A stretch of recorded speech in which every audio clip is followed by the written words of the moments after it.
नमस्कार। मैं एक शिक्षक हूँ और मेरा नाम जयराम माने है। आज मैं आपको मेरे साथ घटी एक घटना बताने जा रहा हूँ। ये घटना उस वक्त की है जब मुझे टीचर की नौकरी करते हुए बस 4-5 साल पूरे हो चुके थे। वैसे तो वो नए साल की शुरुआत का महीना था, लेकिन तब स्कूल का आखिरी सत्र चल रहा था। अगले 2-2.5 महीने में एग्ज़ाम्स होकर छुट्टियाँ शुरू होने वाली थी।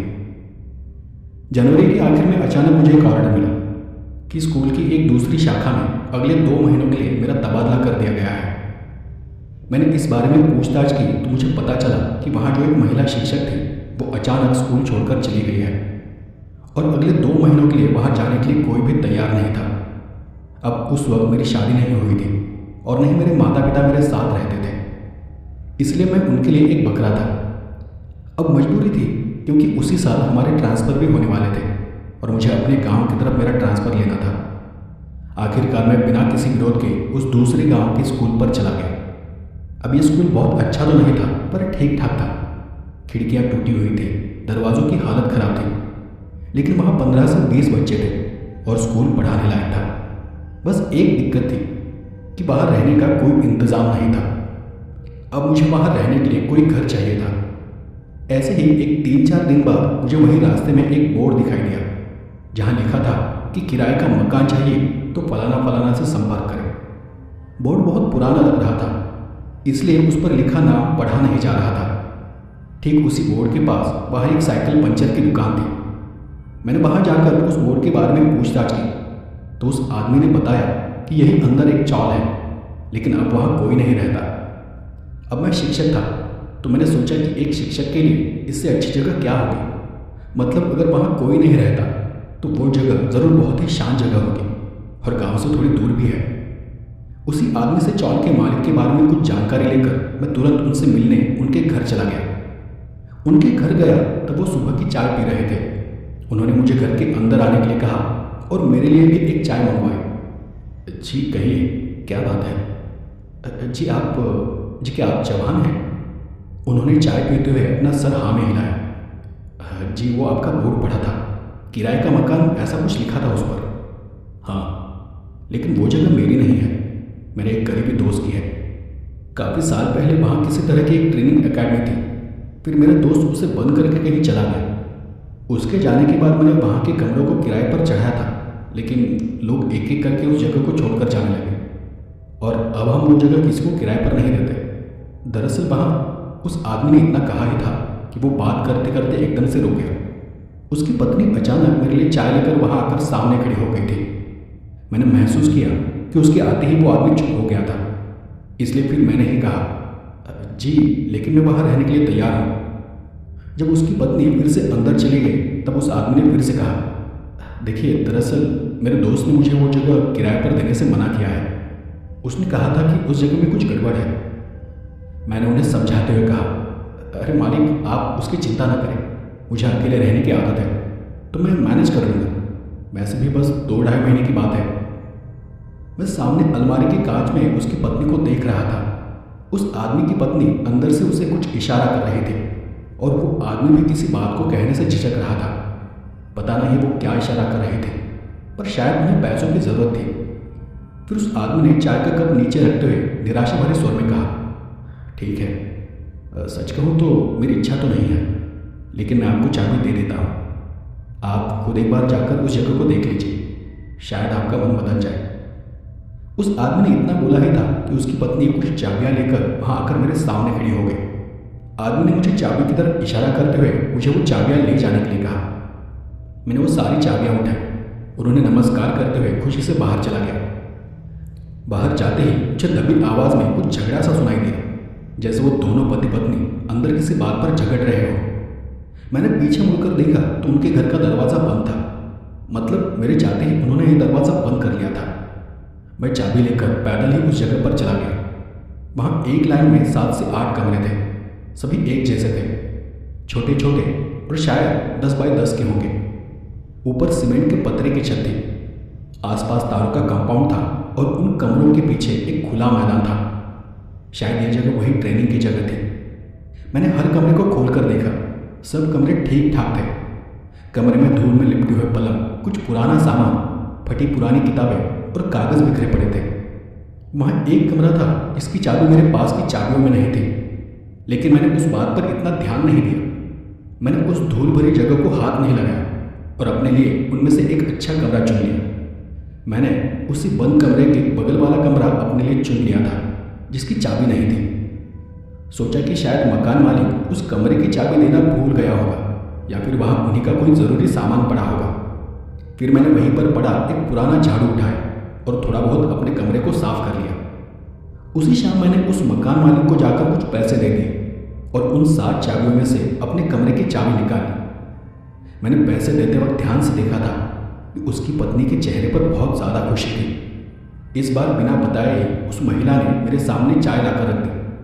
पर तब मैंने एक बात महसूस की, शायद उस वक्त भी वो आदमी मुझसे कुछ कहना चाह रहा था। वो बार बार मुझसे कुछ कहने के लिए अपनी नज़र ऊपर उठाता, लेकिन जब भी वो ऊपर देखता उसकी पत्नी आसपास कहीं न कहीं खड़ी दिखाई देती और उसे देख वो तुरंत अपनी बात बदल लेता या फिर चुप हो जाता। लेकिन उस वक्त मैं भी थोड़ा जल्दी में था। मुझे अपना कुछ सामान लाने के लिए शहर जाना था। वहाँ कुछ मेरा ज़रूरी सामान था, साइकिल, कुछ किताबें और कपड़े थे। मुझे उन सबको लाना था और सबसे ज़रूरी बात यह थी कि गाड़ी पकड़ने के लिए मुझे अंधेरा होने से पहले उस गांव से निकलना था और इसलिए मैं तुरंत वहाँ से चला गया। दूसरे दिन सुबह वापस आते ही मैं अपनी साइकिल लेकर सीधे अपने नए ठिकाने पर गया। वहाँ मैंने अपना सामान रखा और फिर स्कूल चला गया। स्कूल खत्म होने के बाद मैं शाम को वापस अपने किराए के कमरे पर लौट आया। फिर से 2-3 घंटे तक अच्छे से उस कमरे की सफाई की और फिर थक हार कर आराम से बिस्तर पर लेट गया। मैं पूरे दिन काम करके और दौड़ धूप करके बहुत थका हुआ था। वहीं पर खाना बनाकर और उसे खाकर जल्दी से मैं सो गया। आधी रात का समय था। खिड़की से ठंडी हवा अंदर आ रही थी। वहाँ इतनी ज़्यादा शांति थी कि मीलों दूर भौंकने वाले कुत्तों की आवाज़ भी मुझे साफ सुनाई दे रही थी। इसी बीच मेरे कानों में एक और आवाज़ आई, किसी के चलने की आवाज़, और बीच बीच में पायल की झनकार जैसी सुनाई दे रही थी। ऐसा लगा जैसे बगल वाले कमरे में कोई है।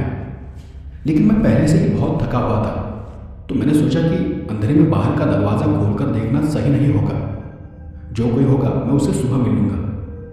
अगले दिन सुबह उठकर पानी भरने के लिए मैं बाहर चला गया। अचानक मुझे रात वाली आवाज़ याद आ गई। ध्यान से बगल के कमरे को देखा तो सभी कमरे बंद थे। सभी दरवाज़ों पर ताले लगे हुए थे। वो बगल वाला कमरा भी बंद था।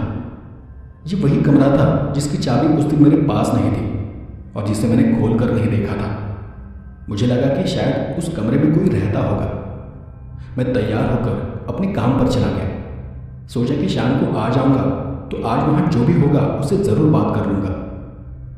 उस रात में काफ़ी देर तक किताबें पढ़ते हुए जाग रहा था, लेकिन मुझे बाहर से कोई आवाज़ सुनाई नहीं दी, इसलिए किताब पढ़ते हुए मैं सो गया। लेकिन रात के करीब 2:30 बजे किसी अनचाही आवाज़ से मेरी नींद खुल गई। मैं चुपचाप लेटा रहा। बाहर से फिर वही पायल और कदमों की आवाज़ आ रही थी। वो आवाज़ बाहर, लेकिन दरवाजे के कहीं पास आकर रुक गई। फिर किसी चीज़ की खटपट की आवाज़ सुनाई दी। एक पल के लिए मेरे रोंगटे खड़े हो गए। लगा जैसे कोई मेरे ही कमरे का दरवाज़ा खोलने की कोशिश कर रहा हो। दरवाजे पर खड़खड़ाहट हुई और फिर से दरवाज़ा बंद हो गया। डर के मारे मेरा शरीर कांप उठा। बगल के कमरे में कोई था ज़रूर। मुझे हैरानी इस बात की थी कि काका ने मुझे पहले क्यों नहीं बताया कि यहाँ पहले से ही कोई रहता है। उसकी थोड़ी देर बाद मुझे किसी के सिसकने की और रोने की आवाज़ सुनाई दी। वहाँ जो कोई भी थी वो पहले धीरे धीरे रो रही थी, पर कुछ ही देर में रोने की आवाज़ और तेज हो गई। वो जो कोई लड़की या महिला थी वो अब जोर जोर से रोने लगी थी। मुझे तो समझ नहीं आ रहा था कि वहाँ कौन हो सकता है और इतनी रात को वो रो क्यों रही है। मैं सोच रहा था कि आवाज़ लगाऊं या नहीं, और तभी उसी बीच मुझे किसी आदमी की एक तेज चीख सुनाई दी। आवाज़ सुनकर मैं सतर्क हो गया और हिम्मत कर जोर से आवाज़ दी, कौन है वहाँ? मेरे सवाल पूछते ही रोने की आवाज़, वो सब कुछ अचानक से शांत हो गया। चारों ओर फिर से भयानक सन्नाटा छा गया। बाहर बिजली नहीं थी, इसलिए मैंने पास रखी टॉर्च उठाई और धीरे से दरवाज़ा खोला। दरवाज़ा खोलकर पहले दाएं बाएं देखा, फिर पूरा दरवाज़ा खोलकर बगल वाले कमरे की तरफ चला गया। उस वक्त मेरा दिमाग ऐसे भारी हो रखा था कि 3-4 कदम चलना भी मुझे मुश्किल लग रहा था। मन में एक अजीब सा डर उभर रहा था। जब मैंने दरवाजे पर टॉर्च की रोशनी डाली तो देखा कि दरवाजे पर ताला लगा हुआ था। वो देख मेरा दिमाग सुन्न रह गया। मैंने तुरंत पीछे मुड़कर चारों ओर टॉर्च घुमाई, लेकिन वहां आसपास कुछ भी नहीं था। मन में आया कि अगर इतनी रात को यहाँ कोई आया था तो ताला लगाकर अचानक कहाँ चला गया, और अगर वो कोई लड़की या कोई महिला थी तो इतनी रात में वो यहाँ कैसे आ सकती है, क्योंकि इस जगह आने जाने के लिए वहाँ कोई भी साधन नहीं था। एक पल के लिए ऐसा भी लगा कि कहीं किसी ने किसी महिला को यहाँ बंद तो नहीं कर दिया। मैं फिर दरवाजे के पास गया और धीरे से दरवाजे पर दस्तक देते हुए आवाज लगाई, क्या कोई अंदर है? मैं यही बगल वाले कमरे में रहता हूँ। मेरा नाम जयराम है। अगर आपको कोई परेशानी हो तो आप मुझे बता सकती हो। मैंने जितना हो सका उससे बात करने की और उसे समझाने की कोशिश की, लेकिन अंदर से कोई जवाब नहीं आया। थोड़ी देर तक इंतजार कर मैं वापस अपने कमरे में चला गया। मैंने सोचा कि अगर फिर से कोई आवाज़ आई तो दोबारा आकर देख लूँगा, लेकिन काफ़ी देर तक वहाँ कोई आवाज़ नहीं हुई और फिर थकान से मेरी कब आँख लग गई मुझे पता ही नहीं चला। सुबह जब मैं जागा तो देखा कि उठने में मुझे थोड़ी देर हो गई थी। मैं जल्दी से नहा धोकर तैयार हुआ और जाते जाते मैंने उस बगल वाले कमरे को देखा, लेकिन वहाँ किसी के होने के कोई निशान नहीं थे। मैंने अपनी साइकिल उठाई और उसे तेज दौड़ाते हुए स्कूल चला गया। दिन भर काम में था, लेकिन दिमाग में बस एक ही बात घूम रही थी, उस कमरे की, उस आवाज़ की। मन में ख्याल आया कि जाते जाते काका से मिलकर पूछ लेता हूँ कि उस कमरे में आखिर कौन रहता है। स्कूल खत्म होने के बाद मैं सीधे काका के घर चला गया, लेकिन उनके घर का दरवाज़ा बंद था। पड़ोस में पूछताछ की तो पता चला कि काका 2 दिन पहले ही शहर चले गए हैं और शायद 8-10 दिनों तक वापस नहीं आएंगे। मैं निराश होकर वहाँ से निकल पड़ा। उस दिन साइकिल की चेन काफ़ी आवाज़ कर रही थी। सोचा कि पंचर वाले के पास जाकर उसे दिखा देता हूँ। वहाँ पहुँचा तो देखा कि पंचर वाला अपनी पुरानी लकड़ी की कुर्सी पर आराम से सो रहा था। साइकिल की खड़खड़ की आवाज़ सुनकर उसने अपनी आंखें खोल ली। मैं उसके पास चला गया और साइकिल वहीं पर खड़ी कर उसे कहा, अरे भाई, ये साइकिल बहुत आवाज़ कर रही है, ज़रा इसे ठीक कर दो। वो अपनी आंखें मसलते हुए अपनी जगह से उठा और कुछ औजार लेकर साइकिल के पास आकर बैठ गया। पता नहीं क्यों अचानक मेरे दिमाग में वो कमरे की बात आ गई और मैंने उससे पूछा, अरे वो चौहान काका की जो चौल है वहाँ कोई रहता है क्या? मतलब तुझे तो पता होगा ना, क्योंकि वहाँ जाने का एक ही रास्ता है जो कि तेरी दुकान के सामने से होकर जाता है। वो आदमी अपना काम करते हुए बोला, वो बहुत पुरानी चाल है दादा। उस चाल के बारे में गांव में कई तरह की बातें हैं, सही गलत पता नहीं, पर कहते हैं कि वहाँ कुछ भूत प्रेत का मामला है। मतलब?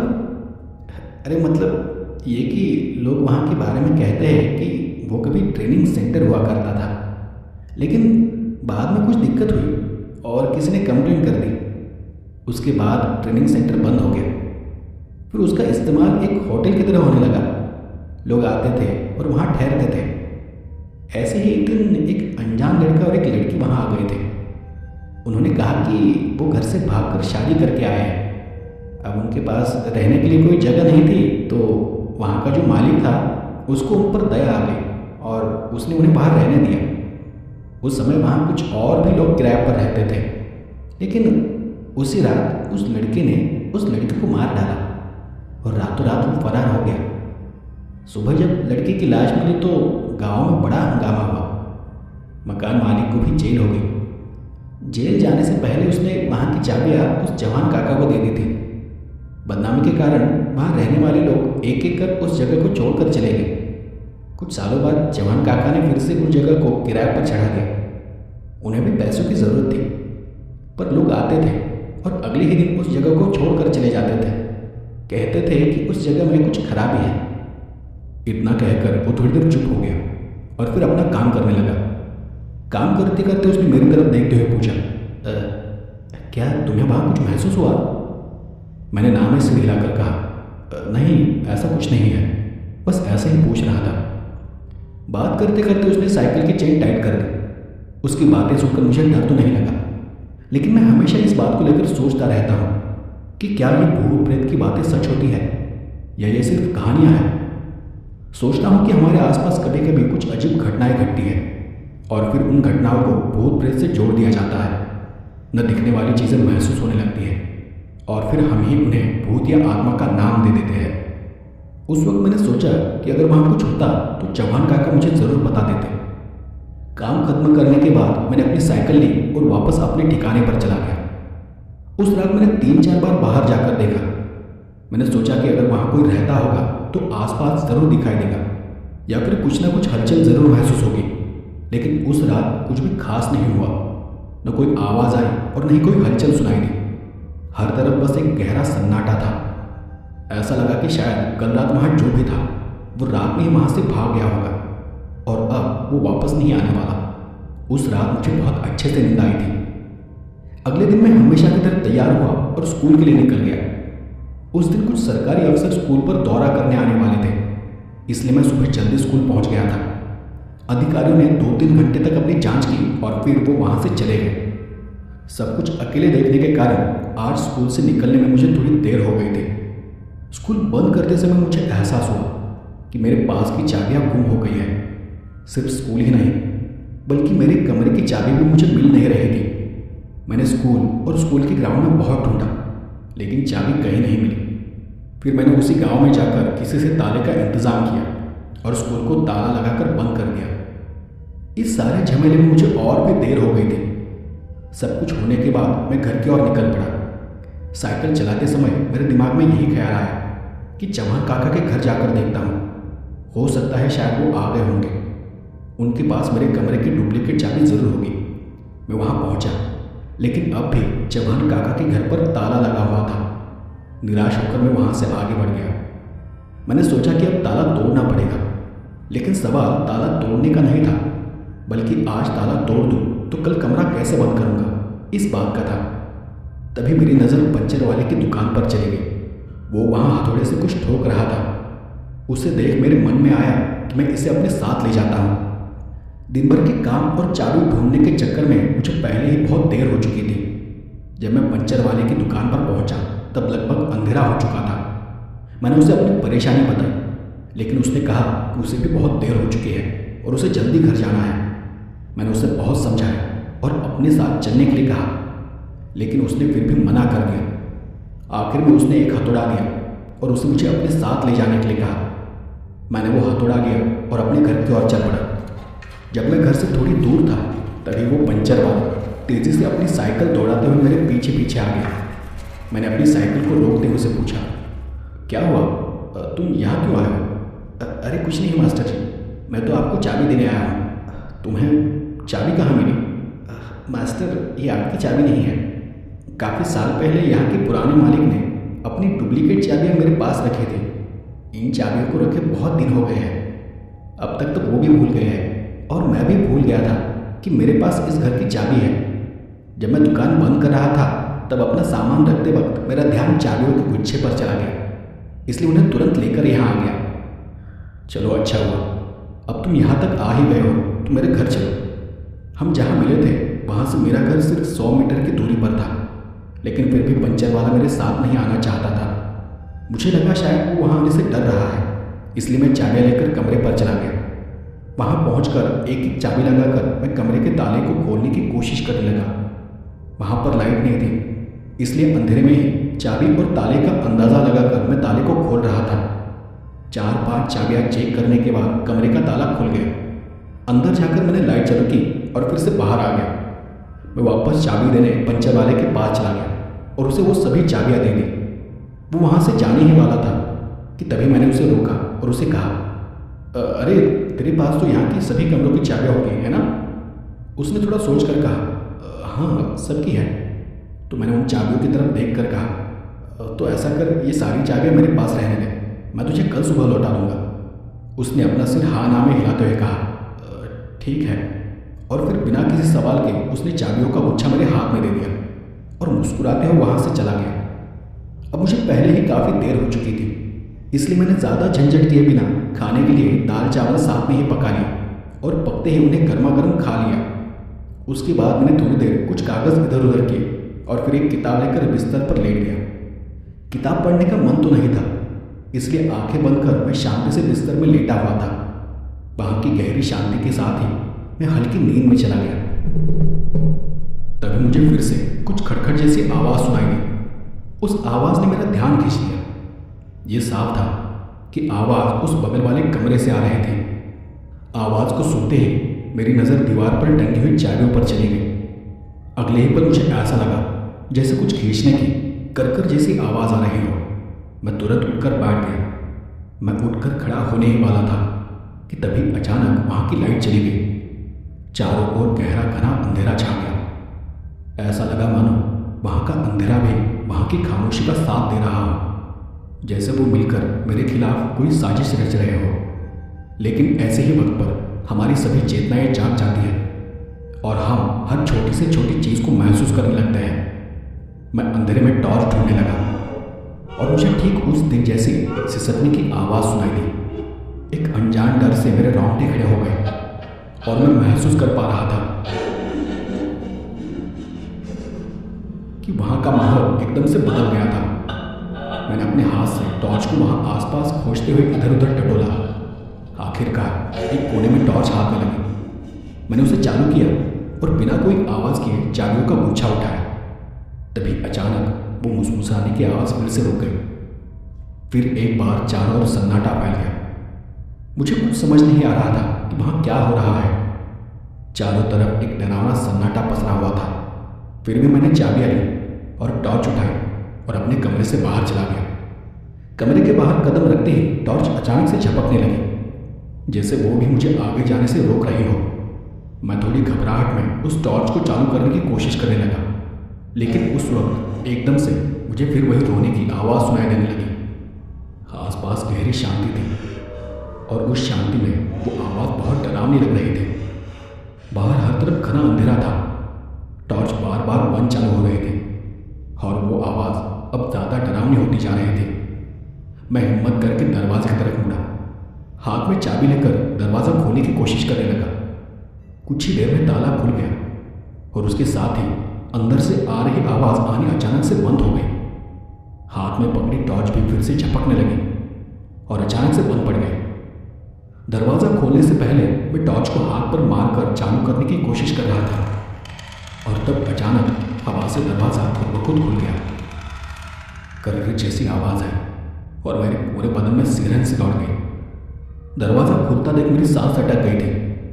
नज़र उठाकर अंदर देखने की हिम्मत नहीं हो रही थी। मेरे पैर जैसे बर्फ की तरह ठंडे और जकड़े हुए लग रहे थे। फिर से कर जैसी आवाज़ आई। तभी एकदम से टॉर्च चालू हो गई और उस टॉर्च की रोशनी में मेरी नज़र सीधे कमरे के अंदर किसी चीज़ पर पड़ी। कमरे के बीचों बीच किसी की लाश लटक रही थी। मैं सोच रहा था कि अभी अभी मुझे किसी की आवाज़ सुनाई दी थी और अब ये लाश किसकी है। मेरा दिमाग सुन्न हो गया। रात का अंधेरा और भी गहरा लगने लगा। उस माहौल में फैली खामोशी मेरे खून में जैसी घुल सी गई थी और मेरा खून जम गया था। सामने का नज़ारा देखकर ऐसा लग रहा था जैसे कई सांप एक साथ मेरे सिर को डंक मार रहे हो। वो लटकता हुआ शरीर धीरे धीरे झूल रहा था और उसी धीमी गति से वो घूम भी रहा था। जैसे जैसे वो शरीर घूम रहा था उसका चेहरा मेरे सामने आता गया। टॉर्च की पीली रोशनी में मैंने उस चेहरे को ध्यान से देखा और ये समझने की कोशिश करने लगा कि क्या मैं उसे पहचानता हूँ। उसे देखते वक्त मेरा हाथ कांप रहा था और साथ ही साथ टॉर्च की रोशनी भी थरथरा रही थी। उस लाश का चेहरा नीला पड़ा हुआ था। चेहरे पर खून जम चुका था। चेहरे की नसें और पूरा चेहरा फूला हुआ था। उसका मुंह खुला था और जिसमें से लंबी जीभ बाहर लटक रही थी, लेकिन उसकी आंखें बंद थी। और तब मैं ये सोच रहा था कि फांसी पर लटकते हुए लोगों की आंखें तो अक्सर बाहर निकली हुई और खुली होती है। ये सब देखते हुए न जाने मैं क्या क्या सोच रहा था और उन सब चीज़ों को महसूस कर ऐसा लग रहा था जैसे मेरे शरीर से बार बार बिजली का करंट गुजर रहा हो। तभी अचानक उस लटकते हुए शरीर ने झट से अपनी आंखें खोल दी। देखते ही देखते चेहरे पर एक खौफनाक मुस्कान फैल गई। उसे देख मुझे झटका सा लगा। मैं घबराकर पीछे गिर पड़ा। मैं तब चिल्लाना चाहता था, लेकिन गले से आवाज़ ही नहीं निकल रही थी। जिन बातों पर मैंने आज तक कभी विश्वास नहीं किया था वो सब मेरी आंखों के सामने था। मैं डर के मारे किसी तरह उठने की कोशिश करने लगा। अंधेरे में ऐसा महसूस हो रहा था कि कोई चीज़ मेरी ओर बढ़ रही है। वहाँ नीचे फर्श पर भी कुछ था जो रेंगते हुए घसीटते हुए मेरी ओर बढ़ रहा था। वही कदमों की आवाज़, वही घसीटने की आवाज़ जो मैंने पहले भी सुनी थी। मैं लड़खड़ाते हुए किसी तरह उठकर वहाँ से भागने लगा और भागते हुए मैं उस पंचर वाले की दुकान की ओर जाने वाले रास्ते पर दौड़ पड़ा। जब मैं दौड़ रहा था तब भी मुझे ऐसा लग रहा था कि पीछे उस कमरे के दरवाजे में कोई खड़ा है और वो दूर से मुझे देख रहा है। पर मेरा दिमाग ये सोच रहा था कि वहाँ पर एक नहीं 2 लाशें थी, एक जो ऊपर लटक रही थी और दूसरी जो नीचे रेंग रही थी, जिसने अंधेरे में अपना हाथ मेरी तरफ बढ़ाया था। मैं भागते भागते बाहर की सड़क पर आ गया। पंचर वाले की दुकान बंद थी। उसी समय मेरे पास से किसी की गाड़ी गुजर रही थी। गाड़ी में कोई था जो मुझे आवाज़ दे रहा था, लेकिन उस वक्त मैं कुछ भी सुनने की हालत में नहीं था। मैं तो बस पागलों की तरह भागा जा रहा था। कुछ देर बाद मैं थककर जमीन पर गिर पड़ा। पीछे जो कोई भी था उसने मेरे पास आकर अपनी गाड़ी रोक दी। मैंने डरते हुए से कहा, मैंने कुछ नहीं किया, मैंने कुछ नहीं किया, मुझे माफ कर दो, मुझे छोड़ दो। सामने खड़े आदमी ने मुझे छूते हुए कहा, जयराम होश में आओ, मैं जवान हूँ, तुम्हारे घर का मालिक। मैंने घबराते हुए उनकी ओर देखा। वो सचमुच जवान थे। उन्हें फिर ध्यान से देखा और तब कहीं मेरी जान में जान आ गई। उन्होंने मुझे सहारा देकर अपनी गाड़ी में बिठाया और अपने घर ले गए। घर पहुंचने पर उन्होंने मुझे पानी दिया और फिर बताया कि कोर्ट केस के काम से उन्हें अचानक शहर जाना पड़ा था। उसके बाद उन्होंने मुझे पूछा कि मैं इतना डरा हुआ क्यों हूँ। उन्हें शायद अच्छी तरह से अंदाज़ा था कि वहाँ क्या हुआ होगा, लेकिन शायद वो बस मेरी ज़ुबान से सुनना चाहते थे। मैंने उन्हें पिछले 3-4 दिनों में वहाँ जो कुछ हुआ था वो सब विस्तार से बताया। मेरी बातें सुनते हुए उनकी पत्नी शर्म से सिर झुकाए वहीं पर खड़ी थी और तब जवान साहब गुस्से से उसे देख रहे थे। फिर सब कुछ सुनने के बाद जवान साहब बोल पड़े, मुझे माफ़ कर दो, मुझे तुम्हें ये सब पहले ही बता देना चाहिए था, लेकिन अपनी पत्नी की वजह से मैं कुछ कह नहीं पाया। आपसे पहले भी कई लोगों ने वहाँ भूत प्रेत की घटनाओं का अनुभव किया है, लेकिन जो आपने आज देखा वो पहले कभी किसी ने नहीं देखा था। कुछ साल पहले वो कमरा पुराने मालिक ने एक नए जोड़ी को रहने के लिए दिया था। उन्होंने बताया था कि वो भागकर शादी करके आए हैं। मालिक को उन पर दया आ गई और उसने उन्हें वहाँ रहने की जगह दे दी। लेकिन उसी रात कुछ लोग उस जोड़े को ढूंढते हुए वहाँ आ पहुँचे। किसी को भी ये बात पता नहीं थी कि उन लोगों को किसने सूचना दी थी। जो लोग पड़ोस में रहते थे वो भी उनका विरोध करने की हिम्मत नहीं कर पाए, क्योंकि उन लोगों के हाथ में दरान थे और कुल्हाड़ी जैसे हथियार थे। हैरानी की बात यह थी कि उन लोगों के पास उस कमरे की चाबी भी थी। सुना है कि लड़का उस समय कमरे को बाहर से ताला लगाकर कहीं कुछ लाने गया था और जब वो वापस आया तो उन सारे लोगों को देख वो अंधेरे में ही कहीं भाग गया। आखिरकार उन लोगों ने ताला खोल दिया। लड़की कमरे के अंदर थी।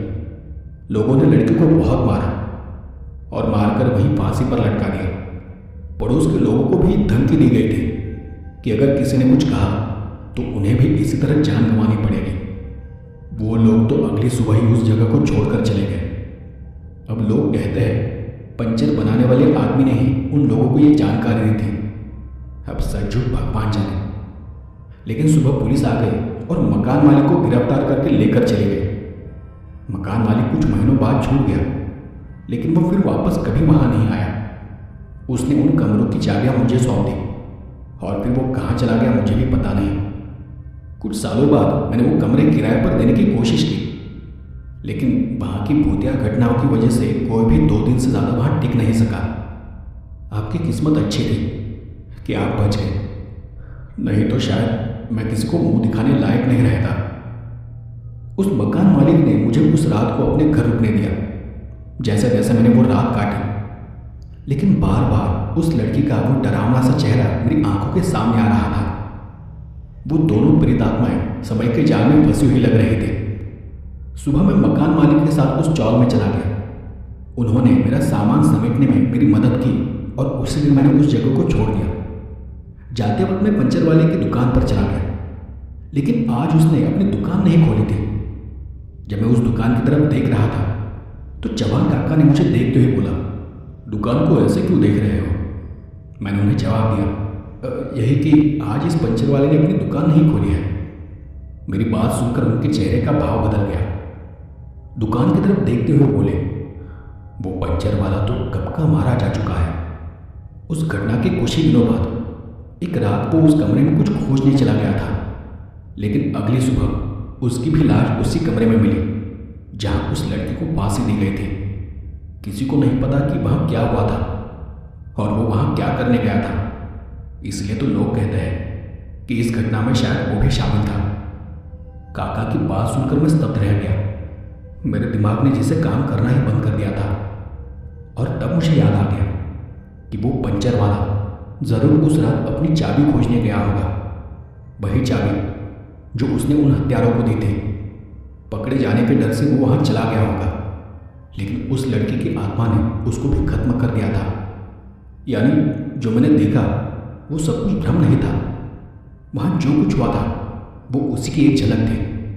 नीचे जो कुछ रेंग रहा था वो और कोई नहीं बल्कि उस पंचर वाले की आत्मा की परछाई थी। और तब मुझे समझ आ गया कि इतने दिनों से मैं उस पंचर वाले की आत्मा से बात कर रहा था।